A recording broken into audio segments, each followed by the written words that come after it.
The Fireplace by Henry S. Whitehead. When the Planters Hotel in Jackson, Mississippi burned to the ground in the notable fire of 1922, the loss to that section of the South could not be measured in terms of that ancient hostelry's former grandeur.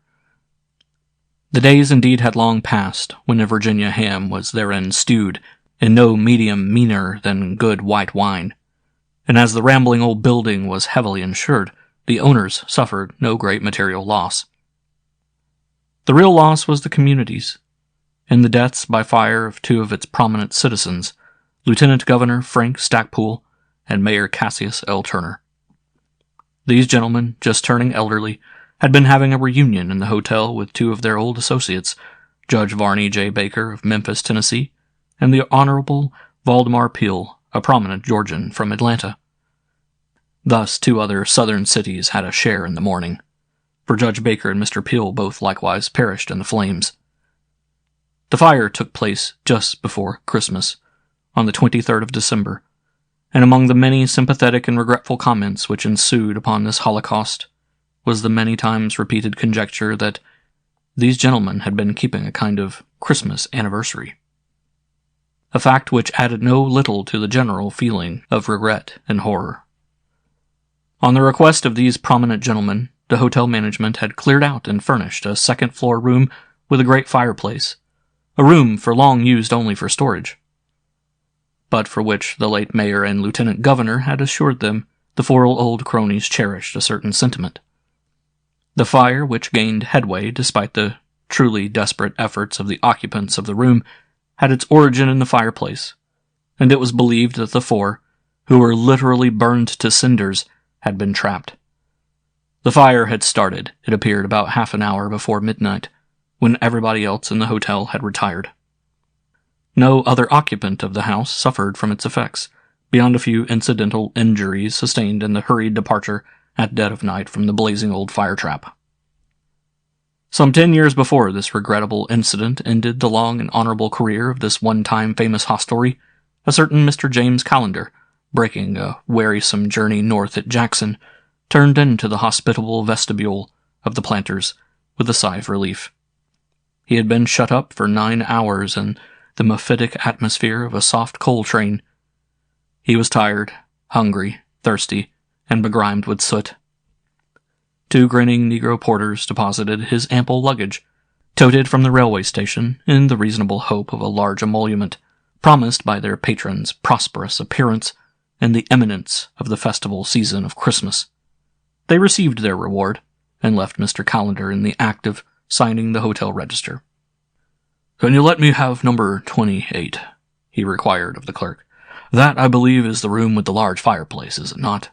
My friend Mr. Tom Culbertson of Sweetbriar recommended it to me in case I should be stopping here." Number 28 was fortunately vacant, and the new guest was shortly in occupation, a great fire at his orders roaring up the chimney, and he himself engaged in preparing for the luxury of a hot bath. After a leisurely dinner of the sort for which the old hotel was famous, Mr. Callender first sauntered slowly through the lobby, enjoying the first fragrant whiffs of a good cigar. Then, seeing no familiar face which gave promise of a conversation, he ascended to his room, replenished the fire, and got himself ready for a solitary evening. Soon in pajamas, bathrobe, and comfortable slippers, he settled himself in a comfortable chair at just the right distance from the fire, and began to read a new book which he had brought with him.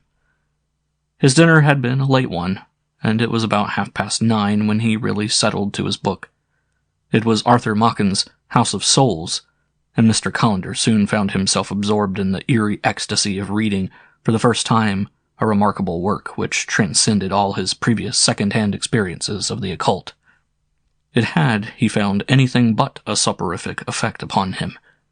He was reading carefully, well into the book with all his faculties alert, when he was interrupted by a knock on the door of his room. Mr. Callender stopped reading, marked his place, and rose to open the door. He was wondering who should summon him at such an hour. He glanced at his watch on the bureau in passing and was surprised to note that it was 11:20. He had been reading for nearly 2 hours steadily. He opened the door and was surprised to find no one in the corridor. He stepped through the doorway and glanced right and then left. There were, he observed, turns in both directions at short distances from his door, and Mr. Callender, whose mind was trained in the sifting of evidence, worked out an instantaneous explanation in his mind. The occupant of a double room, so he guessed, had returned late and, mistaking the room, had knocked to apprise his fellow occupant of his return. Seeing at once that he had knocked prematurely on the wrong door, the person had bolted around one of the corners to avoid an awkward explanation. Mr. Callender, smiling at this whimsical idea of his, turned back into his room and shut the door behind him. A gentleman was sitting in the place he had vacated. Mr. Callender stopped short and stared at this intruder. The man who had appropriated his comfortable chair was a few years older than himself, it appeared, say about 35. He was tall, well-proportioned, and very well-dressed, although there seemed to Mr. Callender's hasty scrutiny something indefinably odd about his clothes. The two men looked at each other appraisingly for the space of a few seconds in silence, and then abruptly Mr. Callender saw what was wrong with the other's appearance. He was dressed in the fashion of about 15 years back, in the style of the late 90s. No one was wearing such a decisive-looking Piccadilly collar, nor such a huge puff tie which concealed every vestige of the linen except the edges of the cuffs. These, on Mr. Callender's uninvited guest, were immaculate and round, and held in place by a pair of large, round, cut cameo black buttons. The strange gentleman, without rising, broke the silence in a well-modulated voice, with a deprecatory wave of a very well-kept hand. "I owe you an apology, sir. I trust that you will accept what amends I can make. This room has for me a peculiar interest which you will understand if you will allow me to speak further, but for the present I confine myself to asking your pardon." This speech was delivered in so frank and pleasing a fashion that Mr. Callender could take no offense at the intrusion of the speaker. "You are quite welcome, sir, but perhaps you will be good enough to continue as you suggest. I confess to being mightily puzzled as to the precise manner in which you came to be here. The only way of approach is through the door, and I'll take my oath no one came through it. I heard a knock, went to the door, and there was no one there." "I imagine I would do well to begin at the beginning," said the stranger gravely. "The facts are somewhat unusual, as you will see when I have related them. Otherwise I should hardly be here, at this time of night, and trespassing upon your good nature. That this is no mere prank, I beg that you will believe." "Proceed, sir, by all means," returned Mr. Callender, his curiosity aroused and keen. He drew up another chair and seated himself on the side of the fireplace opposite the stranger, who at once began his explanation.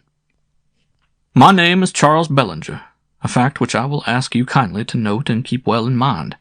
I come from Biloxi, down on the Gulf, and unlike yourself I am a Southerner, a native of Mississippi. You see, sir, I know something about you, or at least who you are." Mr. Callender inclined his head, and the stranger waved his hand again, this time as if to express acknowledgment of an introduction. "I may as well add to this, since it explains several matters, though in itself sounding somewhat odd, that actually I am dead." Mr. Bellinger, at this astounding statement, met Mr. Callender's facial expression of amazement with a smile clearly meant to be reassuring, and again with a kind of unspoken eloquence waved his expressive hand. "Yes, sir, what I tell you is the plain truth. I passed out of this life in this room where we are sitting almost exactly 16 years ago. My death occurred on the 23rd of December. That will be precisely 16 years ago, the day after tomorrow. I came here tonight for the express purpose of telling you the facts, if you will bear with me, and suspend your judgment as to my sanity. It was I who knocked at your door, and I passed through it, and, so to speak, through you, my dear sir. On the late afternoon of the day I've mentioned, I arrived in this hotel in company with Mr. Frank Stackpoole, an acquaintance who still lives here in Jackson. I met him as I got off the train and invited him to come here with me for dinner. Being a bachelor, he made no difficulty, and just after dinner, we met in the lobby another man named Turner, Cassius L. Turner, also a Jacksonian, who proposed a game of cards and offered to secure 2 more gentlemen to complete the party. I invited him to bring them here to my room, and Stackpoole and I came up in advance to get things ready for an evening of poker. Shortly afterwards, Mr. Turner and the two other gentlemen arrived. One of them was named Baker. The other was Mr. Valdemar Peel, of Atlanta, Georgia. You recognize his name, I perceive, as I had expected you would. Mr. Peel is now a very prominent man. He has gone far since that time. If you happened to be better acquainted here, you would know that Stackpoole and Turner are also men of very considerable prominence. Baker, who lives in Memphis, Tennessee, is likewise a well-known man in his community and state. Peel, it appeared, was Stackpoole's brother-in-law, a fact which I had not previously known, and all four were well acquainted with each other. I was introduced to the two newcomers, and we commenced to play poker. Somewhat to my embarrassment, since I was both the host and the stranger of the party, I won steadily from the very beginning. Mr. Peel was the heaviest loser, and although as the evening wore on he sat with compressed lips and made no comment, it was plain that he was taking his considerable losses rather hardly. Not long after 11 o'clock, a most unfortunate incident took place. I had in no way suspected that I was not among gentlemen. I had begun, you see, by knowing only Stackpoole, and even with him my acquaintance was only casual. At the time I mentioned there began a round of jackpots, and the second of these I opened with a pair of kings and a pair of fours. Hoping to better my hand, I discarded the fours with the odd card, and drew to the pair of kings, hoping for a third. I was fortunate. I obtained not only the third king, but with it a pair of eights. Thus equipped with a full house, I considered my hand likely to be the best, and when within 2 rounds of betting the rest had laid down their hands, the pot lay between Peel and me. Peel, I noticed, had also thrown down 3 cards, and every chance indicated that I had him beaten. I forced him to call me after a long series of raises back and forth, and when he laid down his hand he was holding 4 fours. You see, he had picked up my discard. Wishing to give Peel the benefit of any possible doubt, I declared the matter at once, for one does not lightly accuse a gentleman of cheating at cards, especially here in the South. It was possible, though far from likely, that there had been a mistake. The dealer might for once have laid down his draw on the table, although he had consistently handed out the cards as we dealt in turn all evening. To imply further that I regarded the matter as nothing worse than a mistake, I offered at once to allow the considerable pot, which I had really won, to lie over to the next hand. I had risen slightly out of my chair as I spoke, and before anyone could add a word, Peel leaned over the table and stabbed me with a bowie knife, which I had not even seen him draw, so rapidly was his action. He struck upwards, slantingly, and the blade, entering my body just below the ribs, cut my right lung nearly in 2. I sank down limp across the table, and within a few seconds had coughed myself almost noiselessly to death. The actual moment of dissolution was painful to a degree. It was as if the permanent part of me, myself, my soul, if you will, snapped abruptly away from that distorted thing which sprawled prone across the disordered table, and which no longer moved. Dispassionately, then, the something which continued to be myself, though now, of course, dissociated from what had been my vehicle of expression, my body, looked on and apprehended all that followed. For a few moments there was utter silence. Then Turner, in a hoarse, constrained voice, whispered to Peel, "You've done for yourself now, you unmentionable fool." Peel sat in silence, the knife which he had automatically withdrawn from the wound still grasping in his hand, and what had been my life's blood slowly dripping from it, and gradually congealing as it fell upon a disarranged pile of cards. Then, quite without warning, Baker took charge of the situation. He had kept very quiet and played a very conservative game throughout the evening. "This affair calls for careful handling," he drawled, "and if you will take my advice, I think it can be made into a simple case of disappearance. Bellinger comes from Biloxi. He is not well known here." Then, rising and gathering the attention of the others, he continued, "I'm going down to the hotel kitchen for a short time. While I am gone, keep the door shut, keep quiet, and clear up the room, leaving this." He indicated my body, where it lies. You, Stackpool, arranged the furniture in the room as nearly as you can remember how it looked when you first came in. You, Turner, make up a big fire. You needn't begin that just yet." He threw at Peel, who had begun nervously to cleanse the blade of his knife on a piece of newspaper. And with this cryptic remark, he disappeared through the door and was gone. The others, who all appeared somewhat dazed, set about their appointed tasks silently. Peel, who seemed unable to leave the vicinity of the table, at which he kept throwing glances, straightened up the chairs, replaced them where they had been, and then gathered up the cards and other debris from the table, and threw these into the now blazing fire which Turner was rapidly feeding with fresh wood. Within a few minutes, Baker returned as unobtrusively as he had left, and after carefully fastening the door and approaching the table, gathered the three others about him and produced from under his coat an awkward and hastily wrapped package of newspapers. Unfastening this, he produced 3 heavy kitchen knives. I saw that Turner went white as Baker's idea dawned upon his consciousness. I now understood what Baker had meant when he told Peel to defer the cleansing of his bowie knife. It was, as plans go, a very practical scheme which he had evolved. The body, the corpus delicti, as I believe you gentlemen of the law call it, was an extremely awkward fact. It was a fact which had to be accounted for, unless, well, Baker had clearly perceived that there must be no corpus delicti. He held a hurried, low-voiced conversation with the others, from the immediate effect of which all, even Peel, at first drew back. I need not detail it to you. You will have already apprehended what Baker had in mind. There was the roaring fire in the fireplace.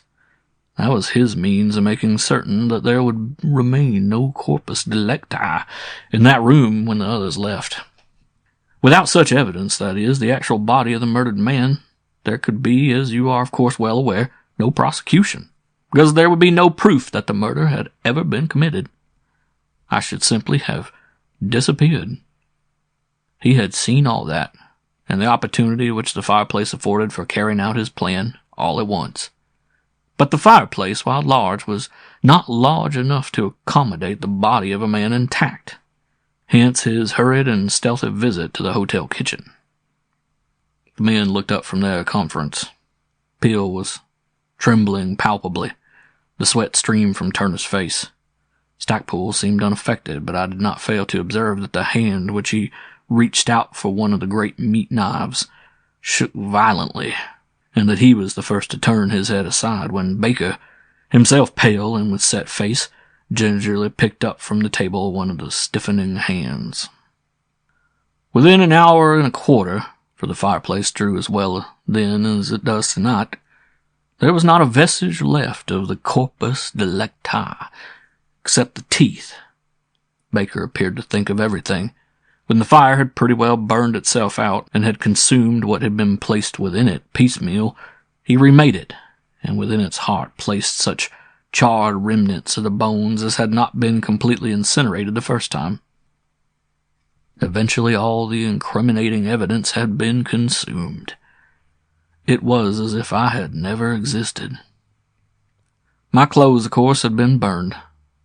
When the 4, now haggard with their ordeal, had completed the burning process, another clearing up and final rearrangement of the room was undertaken. Various newspapers, which they had been carrying in their coat pockets, were used to cleanse the table. The knives, including Peel's, were washed and scrubbed, the water poured out, and the water basin thoroughly scoured. No blood had got upon the carpet. My not inconsiderable winnings, as well as the coin and currency which had been in my possession, were then cold-bloodedly divided among these 4 rascals, for such I had for some time now recognized them as being. There arose then the problem of the disposal of my other belongings. There was my watch, pocket-knife, and several old seals which had belonged to my grandfather, and which I had been accustomed to wear on the end of the chain in the pocket opposite that in which I carried my watch. There were my studs, scarf-pin, cuff-buttons, 2 rings, and lastly my teeth. These had been laid aside at the time when Baker had carefully raked the charred but indestructible teeth out of the embers of the first fire. At this point in his narrative, Mr. Bellinger paused and passed one of his eloquent hands through the hair on top of his head in a reflective gesture. Mr. Callender observed what he had not before clearly noted, that his guest possessed a pair of extraordinarily long, thin hands, very muscular, the hands of an artist and also of a man of determination and action. He particularly observed that the index fingers were almost, if not quite, as long as the middle fingers. The listener, who had been unable to make up his mind upon the question of the sanity of him who had presented this extraordinary narrative in so calm and convincing a fashion, viewed these hands indicative of a strong character with the greatest interest. Mr. Bellinger resumed his narrative. There was some discussion about the disposal of all these things. The consensus was that they must be concealed, since they could not easily be destroyed. If I had been one of those men, I should have insisted upon throwing them into the river at the earliest opportunity. They could have been carried out of the room by any one of the group with the greatest ease and with no chance of detection, since altogether they took up very little room. But this simple plan seemed not to occur to them. Perhaps they had exhausted their ingenuity in the horrible task just finished, and were over-anxious to depart. They decided only upon the necessity of disposal of these trinkets, and the actual disposition was haphazard. This was by a method which I need not describe, because I think it desirable to show them to you. Mr. Bellinger rose and led the way to a corner of the room, closely followed by the amazed Callender. Bellinger pointed to the precise corner. Although I am for the present materialized, he remarked, you will probably understand that this whole proceeding is in the nature of a severe psychic strain upon me and my resources. It is quite out of the question for me to do certain things. Managing to knock at the door took it out of me, rather, but I wish to give you as much warning of my presence as I could. Will you kindly oblige me by lifting the carpet at this point? Mr. Callender worked his fingers nervously under the corner of the carpet and pulled. The tacks yielded after several hard pulls, and the corner of the carpet came up, revealing a large piece of heavy tin which had been tacked down over an ancient rat hole. Pull up the tin, too, if you please, requested Mr. Bellinger. The tin presented a more difficult task than had the carpet, but Mr. Callender, now thoroughly intrigued, made short work of it, though at the expense of 2 broken blades of his pocket-knife. At Mr. Bellinger's further direction, inserting his hand, he found and drew out a packet of cloth which proved on examination to have been fabricated out of a trouser's pocket lining. The cloth was rotted and brittle, and Mr. Callender carried it carefully over to the table and laid it down, and emptying it out between them, checked off the various articles which Mr. Bellinger had named. The round cuff buttons came last, and as he held these in his hand he looked at Mr. Bellinger's wrists. Mr. Bellinger smiled and pulled down his cuffs, holding out his hands in the process, and Mr. Callender again noted carefully their peculiarities, the long muscular fingers being especially conspicuous, thus seen under the direct light of the electric lamp. The cuff buttons, he noted, were absolutely identical. Perhaps you will oblige me by putting the whole collection in your pocket, suggested Mr. Bellinger. Then, smiling as Mr. Callender not unnaturally hesitated, take them, my dear man, take them freely. They're really mine to give, you know. Mr. Callender stepped over to the wardrobe where his clothes hung and placed the packet in his coat pocket. When he returned to the vicinity of the fireplace, his guest had already resumed his seat. I trust, he said, that despite the very singular, I may say, bizarre character of my narrative, and especially the statement with which I thought best to begin it, you will have given me your credence. It is uncommon to be confronted with the recital of such an experience as I have related to you, and it is not everybody who is, may I say, privileged to carry on an extended conversation with a man who has been dead 16 years. My object may possibly have suggested itself to you. These men have escaped all consequences of their act. They are, as I think you will not deny, 4 thorough rascals.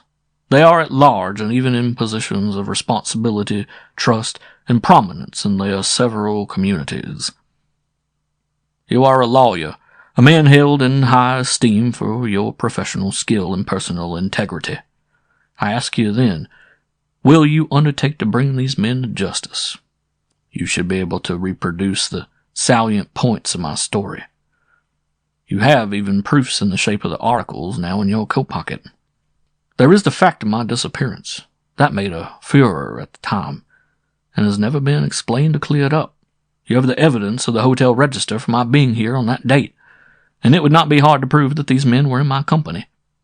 But above all else, I would pin my faith for a conviction upon the mere recounting in the presence of these four duly subpoenaed of my story as I have told it to you. That would fasten their guilt upon them to the satisfaction of any judge and jury. They would be crying aloud for mercy and groveling in abject superstitious fear long before you had finished the account of precisely what they had done. Or three of them could be confronted with an alleged confession made by the other. Will you undertake to right this festering wrong, Mr. Callender, and give me peace? Your professional obligation to promote justice and set wrong right should conspire with your character to cause you to agree. I will do so with all my heart, replied Mr. Callender, holding out his hand. But before the other could take it, there came another knocking on the door of the hotel room. Slightly startled, Mr. Callender went to the door and threw it open.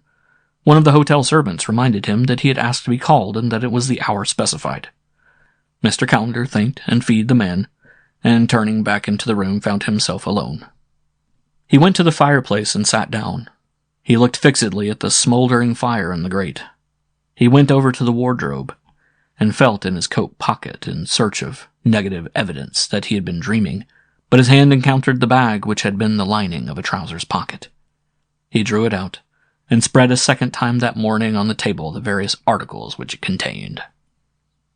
After an early breakfast, Mr. Callender asked for permission to examine the register for the year 1896.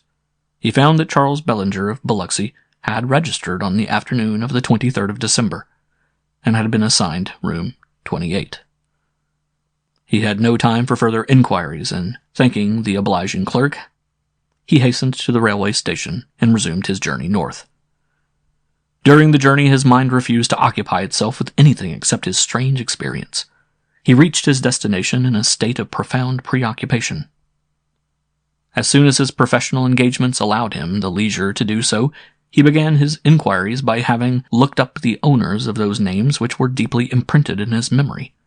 He was obliged to stop there because of an unprecedented quantity of new legal business claimed his more immediate attention. He was aware that this particular period in his professional career was one vital to his future, and he slaved painstakingly at the affairs of his clients. His diligence was rewarded by a series of conspicuous legal successes, and his reputation became greatly enhanced. This heavy preoccupation could not fail to dull somewhat the sharp impression which the adventure in the hotel bedroom had made upon his mind, and the contents of the trousers pocket remained locked in his safe deposit box, undisturbed, while he settled the affairs of the Rockland Oil Corporation and fought through the appellate division the conspicuous case of Burnett versus De Castro, etc. It was in the pursuit of a vital piece of evidence in this last named case that his duties called him south again. Having obtained the evidence, he started home, and again found it expedient to break the long journey northward at Jackson. It was not, though, until he was actually signing the register that he noted that it was the 23rd of December, the actual date with which Mr. Bellinger's singular narrative had been concerned. He did not ask for any particular room this time. He felt a chill of vague apprehension, as if there awaited him an accounting for some laxity, a feeling which recalled the occasional lapses of his remote childhood. He smiled, but this whimsical idea was quickly replaced by a somber apprehension which he could not shake off, and which emanated from the realization that the clerk, by some strange fatality, had again assigned him room 28. The room with the fireplace. He thought of asking for another room, but could not think of any reasonable excuse. He sighed and felt a positive sinking at the heart when he saw the figures written down at the edge of the page, but he said nothing. If he shrank from this room's occupancy, This room, with its frightful secret shared by him alone of this world's company with the 4 guilty men who were still at large because of his failure to keep his promise. He was human enough and modern enough in his ideas to shrink still more from the imputation of oddity which his refusal of the room on no sensible grounds would inevitably suggest. He went up to his room, and as it was a cold night outside, ordered the fire to be made up. When the hotel servant rapped on his door in the morning, there was no answer, and after several attempts to arouse the occupant, the man reported his failure at the office. Later, another attempt was made, and, this proving equally ineffectual, the door was forced with the assistance of a locksmith. Mr. Callender's body was found lying with the head in the grate. He had been, it appeared, strangled, for the marks of a pair of hands were deeply imprinted on his throat. The fingers had sunk deeply into the bluish, discolored flesh, and the coroner's jury noted the unusual circumstance when they sent out a description of the murderer confined to this peculiarity, that these marks indicated that the murderer, who was never discovered, possessed very long, thin fingers, the index fingers being almost or quite as long as the middle fingers. End of The Fireplace by Henry S. Whitehead.